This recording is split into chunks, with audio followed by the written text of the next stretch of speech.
ഓം നമോ ഭഗവതേ വാസുദേവായ. ഓം ശ്രീകൃഷ്ണായ നമ. ശ്രീമദ്ഭാഗവത മഹാപുരാണം ദ്വിതീയ സ്കന്ധം 7-ാമത്തെ അധ്യായം 12-ാമത്തെ ശ്ലോകം. ഓം മത്സ്യോ യുഗാന്തസമയേ മനുനോപലബ്ധ ക്ഷോണീമയോ നിഖില ജീവനികായകേത വിശ്രംസിതാനുരുഭയേ സലിലേ മുഖാന്മേ ആദായ തത്ര വിജഹാരഃ വേദമാർഗാൻ. യുഗാന്ത സമയേ, യുഗത്തിൻ്റെ അന്ത്യത്തിൽ, മനുന, ആ മനുവിനാൽ ഉപലബ്ധ കാണപ്പെട്ടവനായിട്ടുള്ള ക്ഷോണീമയ, ഭൂമിയെ സ്വരൂപമായിട്ട് സ്വീകരിച്ച നിഖില ജീവനികായകേത, എല്ലാ ജീവികൾക്കും വാസസ്ഥാനമായിട്ട്, ആധാരമായിട്ട്, ആശ്രയഭൂതനായിട്ട്, മത്സ്യരൂപിയായിട്ടുള്ള ഭഗവാൻ ഉരുഭയെ, മഹാഭയം, ഒരു ഭയം എന്ന് വെച്ചാൽ ഇത്ര ഭയം എന്ന് പറയാൻ പറ്റില്ല, അത്രയും കൂടുതൽ ഭയം, സലിലെ, ആ പ്രളയജലത്തിൽ നിന്ന് ഉണ്ടായി എനിക്ക്, അതേപോലെ മേ മുഖാത് വിശ്രംസിതാൻ, എൻ്റെ മുഖത്ത് നിന്നും പുറത്തേക്ക് പോയതായ വേദമാർഗാൻ, ഞാൻ പറഞ്ഞ വേദത്തെ മുഴുവൻ എന്ന് സാരം, ആ വേദമാർഗങ്ങളെ, വേദമാർഗാൻ ആദായ, അത് എടുത്തിട്ട്, തത്ര വിജഹാര, ആ വേദമാർഗത്തിൽ തന്നെ അദ്ദേഹം ലീല ആടിക്കൊണ്ടിരിക്കുന്നു. അവതാരാദി കാര്യങ്ങളൊക്കെ ചെയ്യുന്നത് ലീലയാണ്. നിഗ്രഹാനുഗ്രഹം കൊടുത്ത് അസുരന്മാരെയും രാക്ഷസന്മാരെയൊക്കെ അനുഗ്രഹിക്കുന്നത് ലീലയാണ്. അതേപോലെ തന്നെയാണ് ഈ വേദവും വേദപ്രയോഗവും യജ്ഞാദി കാര്യങ്ങളൊക്കെ, യാഗപൂജ വ്രത ഹോമ സകല ഉപാസനകളും വേദം തന്നെയാണ്. അതെല്ലാം നമ്മളെ കൊണ്ട് ചെയ്യിക്കുന്നതും ഭഗവാനാണ്, ചെയ്താൽ ഫലം തരുന്നതും ഭഗവാനാണ്. അങ്ങനെ വിജഹാര, ഇങ്ങനെ വിഹരിച്ചു, കളിച്ചു. എന്തൊരാശ്ചര്യം! അപ്പോൾ ഭഗവാന്റെ ഈ അവതാര സ്വരൂപങ്ങൾക്കൊക്കെ വേദ സംരക്ഷണം, സാത്വിക സംരക്ഷണം, അതൊരു പ്രത്യേക ഭാവമാണ്.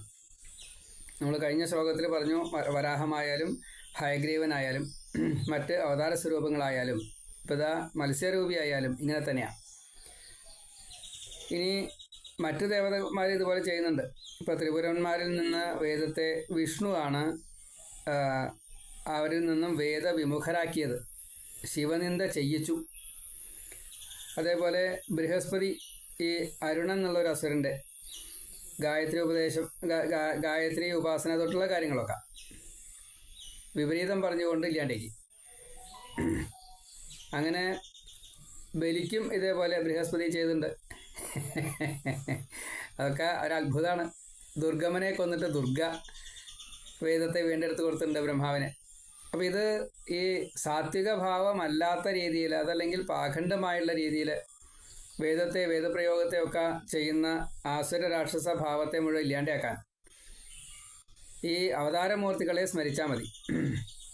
അതായത് മിഥ്യയായിട്ടുള്ള ഈ ലോകത്തിൽ അസത്യമായിട്ടുള്ള മാർഗത്തിലൂടെ സഞ്ചരിക്കുന്ന ഇന്ദ്രിയങ്ങൾ, നമ്മുടെ കർമ്മേന്ദ്രിയങ്ങളും ജ്ഞാനേന്ദ്രിയങ്ങളും മനസ്സും ഒരേപോലെ ഇതെല്ലാം സത്യമാണ് എന്ന് തെറ്റിദ്ധരിച്ചുകൊണ്ട് അതിൽ സഞ്ചരിക്കുകയാണ്. ആ സഞ്ചരിക്കുന്ന കൂട്ടത്തിൽ തന്നെയാണ് ഈ വേദവും വേദമാർഗവും വേദപ്രയോഗവും അതിൻ്റെ ഫലത്തെ സ്വീകരിക്കുമ്പോഴുണ്ടാവുന്ന സുഖദുഃഖങ്ങളും പുണ്യപാപങ്ങളും. അപ്പോൾ ശരിക്കും പറഞ്ഞാൽ ഇതൊരു വല്ലാത്ത വൈരുദ്ധ്യമുണ്ട് ഇതിൽ. അതുകൊണ്ട് ഈ വേദ ഉപാസന, ഭഗവത് ഉപാസന, ജീവൻ്റെ രക്ഷയ്ക്ക് വേണ്ടിയിട്ട് ഈ ശരീരത്തെ ഉപയോഗിക്കൽ,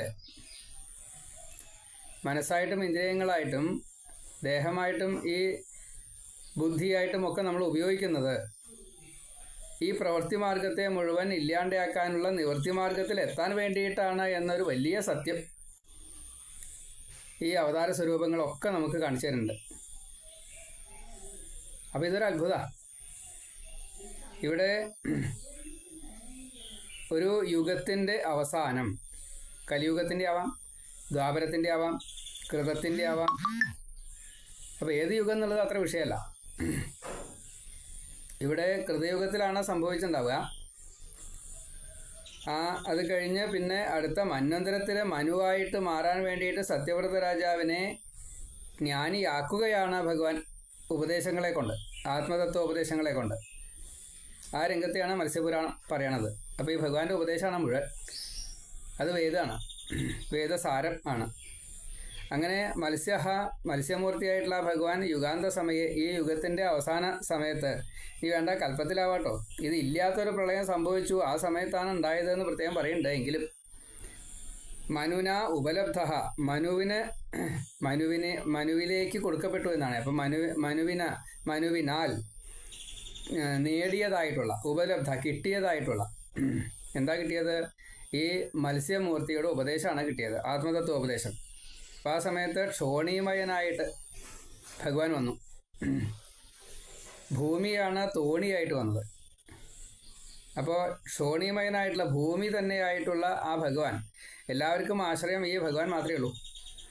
അങ്ങനെ ഈശ്വരഭാവത്തിൽ തന്നെ ഈ തോണിയെ സംരക്ഷിക്കുക എന്ന മത്സ്യരൂപിയായിട്ട് വന്ന ആ ഭഗവാൻ ഇനി വാസുകിയോ അല്ലെങ്കിൽ ആ ഒരു കയറായിട്ട് ഉപയോഗിച്ചത് സർപ്പത്തെയാണ്.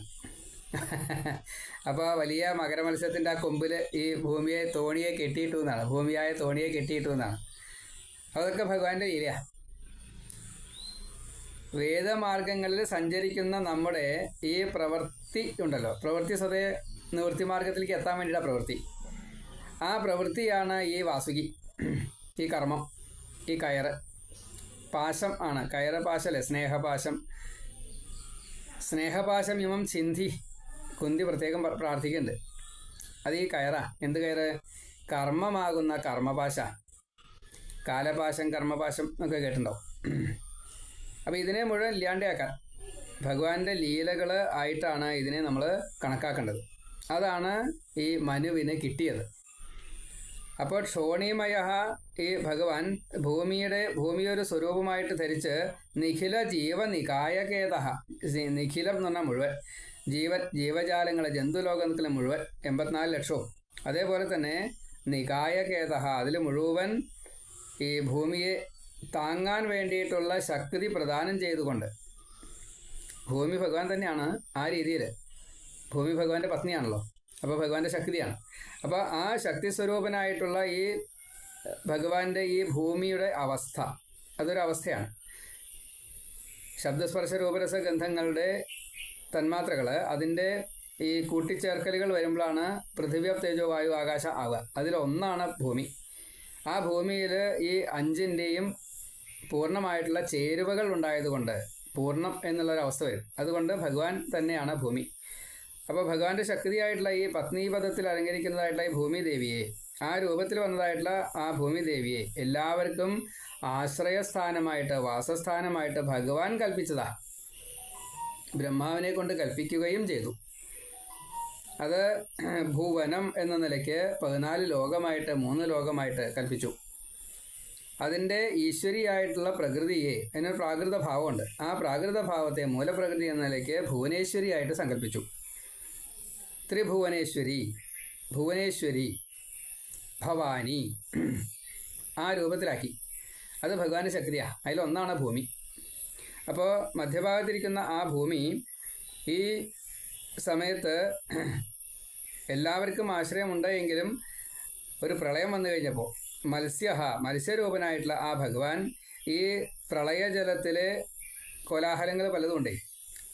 സമുദ്രം ക്ഷോഭിച്ചു കഴിഞ്ഞാൽ എന്ത് എന്നുള്ളത് പറയാൻ പറ്റില്ല. ആ കൂട്ടത്തിലുള്ള പല ക്ഷോഭങ്ങളും ഒരു ഭയം ആയിട്ട് തീർന്നു. ഒരു ഭയേ, ആ ഭയത്തിൽ നിന്ന്, ഈ സലിലെ, ഈ വെള്ളത്തിൽ നിന്ന് എന്നെ രക്ഷിക്കുവാൻ വേണ്ടിയിട്ട് ഭഗവാൻ എൻ്റെ മുഖത്ത് നിന്ന് വിശ്രംസിതാൻ പുറത്തു പോയതായിട്ടുള്ള ഈ വേദമാർഗാൻ, വേദങ്ങളെ മുഴുവൻ.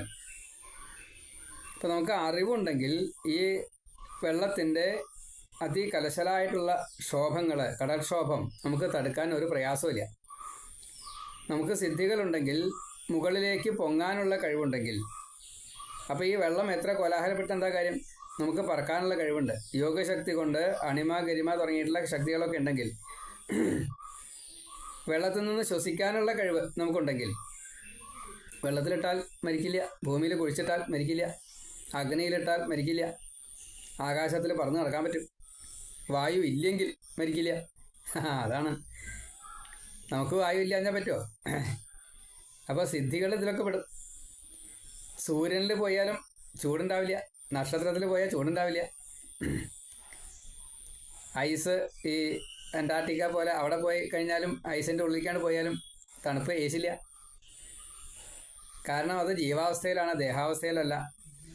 അതുകൊണ്ട് ജ്ഞാനസ്വരൂപനായിട്ടുള്ള ആ സമയത്ത് ഈ ഒരു ഭയം ഉണ്ടാവില്ല. അങ്ങനെ ഈ ഒരു ഭയം അനുഭവിക്കുന്ന ഈ സമയത്ത് സലില ഈ പ്രളയജലത്തിലാവാം, പ്രളയ അഗ്നിയിലാവാം, അതൊന്നും എന്നെ ബാധിക്കുന്നില്ല. അതൊക്കെ മേ മുഖാത് വിശ്രംസിതാൻ പുറത്തു വന്നതായിട്ടുള്ള ഈ വേദമാർഗാൻ ആദായ അത് മുഴുവൻ ഗ്രഹിച്ചിട്ട് തത്ര അതിൽ വിജഹാര ഭഗവാൻ കളിക്കുകയാണ്, ഭഗവാൻ ലീലയാടുക. എന്തൊരാശ്ചര്യം! അത്യത്ഭുതമാണ് ഭഗവാന്റെ ഓരോ ലീലകളും നമ്മൾ എടുക്കുമ്പോഴാണ് മനസ്സിലാവുക.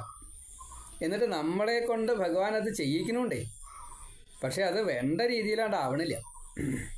അതിൻ്റെ ഫലം കിട്ടണമെങ്കിൽ നമ്മൾ ഫലിതമായിട്ട് പറയാറുണ്ട്, കുടത്തിൽ തൈര് കൊണ്ടുവന്നു, പടിക്കലെത്തി, ആ കടമ്പായ കടക്കണ സമയത്ത് കാല് തെറ്റി വീണു, കുടം താഴത്തേക്ക് വീണു, പൊട്ടി, തൈര് മുഴുവനും പോയി. അപ്പോൾ ഫലമില്ലാണ്ടേ. വെള്ളത്തിൽ വരച്ചാൽ വര കാണില്ല, വായുവിൽ ചിത്രം എഴുതിയാൽ അത് കാണില്ല. അപ്പോൾ പ്രവൃത്തി അതിൻ്റെ ഫലത്തിലെത്തണമെങ്കിൽ ഈ ഈശ്വരൻ്റെ സഹായം കൂടി വേണം. അപ്പോൾ അത് കിട്ടാൻ വേണ്ടി ഉപാസന ചെയ്യുക. അങ്ങനെയാണ് നമ്മൾ ആകാശത്തിൽ മേഘങ്ങളുടെ പല വികൃതികളും കാണാറുണ്ട്, പല രൂപങ്ങളെയും കാണാറുണ്ട്. അതേപോലെ ആകാശത്തിലേക്ക് നമ്മൾ ഈ കളർഫുള്ളായിട്ട് എന്തെങ്കിലും വിട്ട് കഴിഞ്ഞാൽ അത് കുറേ നേരം നിൽക്കുന്നതുണ്ട്, വേഗം താഴത്തേക്ക് പോരുന്നതുണ്ട്. കനമില്ലാത്ത വായുവിൽ കളർ ചേർത്ത് കഴിഞ്ഞാൽ ആ കളർ ഇങ്ങനെ നിൽക്കണതാണ്. അപ്പോൾ അതിന് രൂപം ഉണ്ടെച്ചാൽ ആ രൂപം കിട്ടും. അപ്പം അത് ആ ഒരു ഭാവത്തിൽ ഈ ശക്തിയെ ഭഗവാൻ കൊടുത്താലേ അത് കിട്ടുള്ളൂ. നമ്മൾ ലേശം കളർ വെള്ളം എടുത്തിട്ട് മുകളിലേക്ക് വെച്ച് കഴിഞ്ഞാൽ അത് വേഗം താഴത്തേക്ക് പോകും. നമ്മൾ ആ സമയത്ത് ലേശം നേരം അത് കാണുകയും ചെയ്യും. തിരമാല വരുമ്പോൾ അതിൻ്റെ ഉള്ളിലുള്ള എന്തെങ്കിലും വസ്തുക്കളെ വെച്ചാൽ അതും കാണും, വലിയ തിരമാല വെച്ചാൽ അത് കാണും, ചെറിയ തിരമാല വെച്ചാൽ അത് കാണും, നീളം ഉണ്ടെച്ചാൽ അത് കാണും, അല്ല നീളം കുറഞ്ഞാച്ചാൽ അങ്ങനെ കാണും, ഉയരം വീതി ഒക്കെ ഉണ്ട്. എന്ന കൂട്ടത്തിലുള്ള വ്യത്യാസങ്ങളെ നമ്മൾ തമ്മിലുള്ളൂ. മനുഷ്യരായാലും ശരി, മൃഗങ്ങളായാലും ശരി, സസ്യജാലങ്ങളായാലും ശരി, നമ്മൾ കാണാത്ത ദേവന്മാരായാലും ശരി. അപ്പം ഇതെല്ലാം ഭഗവാങ്കൽ എത്താൻ വേണ്ടിയ വിവിധങ്ങളായിട്ടുള്ള ശരീരങ്ങളെ എടുത്ത് എന്താണോ ന്യൂനത വെച്ചാൽ അത് തീർത്ത് ഭഗവാങ്കൽ എത്താനുള്ള അർഹത നേടാൻ വേണ്ടിയിട്ടാണ് ഈ ദേഹത്തെ ഈ കാലത്തിൽ ഈ ഭുവനത്തിൽ ജീവൻ ദേഹത്തോട് കൂടിയിട്ട് ബന്ധിപ്പിച്ചത്. അത് സ്ഥൂലദേഹാവാം, സൂക്ഷ്മദേഹാവാം, കാരണശരീരാവാം, ഭഗവാന്റെ ലിംഗരൂപങ്ങളും ആവാം. ദേവതകൾക്കൊക്കെ ലിംഗരൂപങ്ങളുണ്ട്. അപ്പം ആ ഈശ്വരൻ്റെ ഈ സകല സ്വരൂപത്തെ ആശ്രയിച്ച് ഭഗവാനിൽ എത്താൻ സാധിക്കും. അതാണ് വേദമാർഗങ്ങൾ. ആ വേദമാർഗാൻ അത് ഭഗവാൻ സ്വീകരിച്ചിട്ട് എന്ത് ചെയ്തു? വിജഹാര,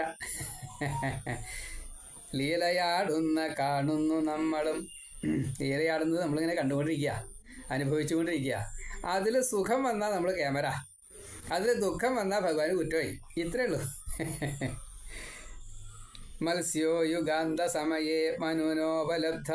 മത്സ്യരൂപനായിട്ട് ഈ യുഗത്തിൻ്റെ അവസാന സമയത്തിൽ മനുവിന് കൊടുത്തതായിട്ടുള്ള, മനുവിനെ കിട്ടിയതായിട്ടുള്ള, മനുവിലേക്ക് കൊടുത്തതായിട്ടുള്ള ആ ക്ഷോണീമയ ഈ ഭൂമിയുടെ സ്വരൂപനായിട്ടുള്ള നിഖില ജീവനികായകേത, എല്ലാ ജീവജാലങ്ങൾക്കും ആശ്രയഭൂതനായിട്ടുള്ള ആ ഭൂമി രൂപനായിട്ടുള്ള ഭഗവാൻ വിശ്രംസിതാൻ, പുറമേക്ക് വന്നതായിട്ടുള്ള ഒരു വലിയതായിട്ടുള്ള ആ ഭയം.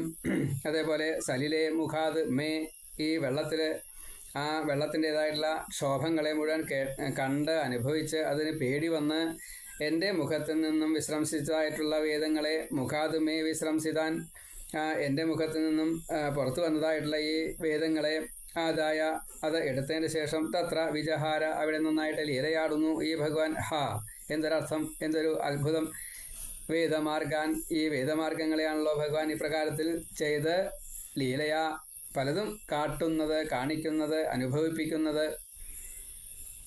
ബ്രഹ്മാവിനോട് നാരദൻ ഭഗവാന്റെ ആ രൂപത്തെ ഒന്ന് പറഞ്ഞുതരൂ എന്ന് പറഞ്ഞപ്പോൾ അനവധി അവതാര സ്വരൂപങ്ങളെ, സകല സ്വരൂപങ്ങളെ കാട്ടിയ ചില ലീലകളെയൊക്കെ ചുരുക്കി പറയുകയാണ് ഓരോ ശ്ലോകങ്ങളെ കൊണ്ട്. ബ്രഹ്മാവ് പറഞ്ഞപ്പോൾ നാരദൻ അത് ഓരോന്നും ഓരോ ശ്ലോകം ഓരോ അവതാരങ്ങളുടെയും പലതുമാണ്. അപ്പം അതുകൊണ്ട് അതൊക്കെ ഓരോ ഭാഗവതമായിട്ട് വിസ്തരിക്കാൻ സാധിക്കും. എന്നിട്ട് ഇതിനെ വിപുലീകുരു എന്നാണ്, ഭക്തി ഉണ്ടാവാൻ വേണ്ടിയിട്ട് വർദ്ധിപ്പിക്കൂ എന്നാണ്, വിശദീകരിക്കൂ എന്നാണ്, വിന്യസിക്കൂ, വ്യാഖ്യാനിക്കൂ. അതുകൊണ്ടാണ് നമ്മളും വ്യാഖ്യാനിക്കണം, എന്നാലേ കിട്ടുള്ളൂ എന്ന് പറയാനുള്ള കാരണം. മത്സ്യോ യുഗാന്തസമയേ മനുനോപലബ്ധ ക്ഷോണിമയോ നിഖില ജീവനികായകേദ വിശ്രംസിതാനുരുഭയേ സലിലേ മുഖാന്മേ ആദായ തത്ര വിജഹാരഹ വേദമാർഗാൻ.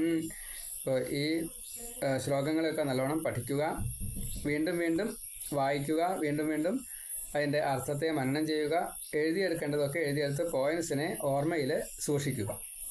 അതിന് വേണ്ടിയിട്ട് ഈ 2ാമത്തെ സ്കന്ധത്തിൽ 7ാമത്തെ അധ്യായത്തിൽ 12ാമത്തെ ശ്ലോകം സമർപ്പിക്കണം. ശ്രീ ഗുരുവായൂരപ്പ ശരണനാരായണ.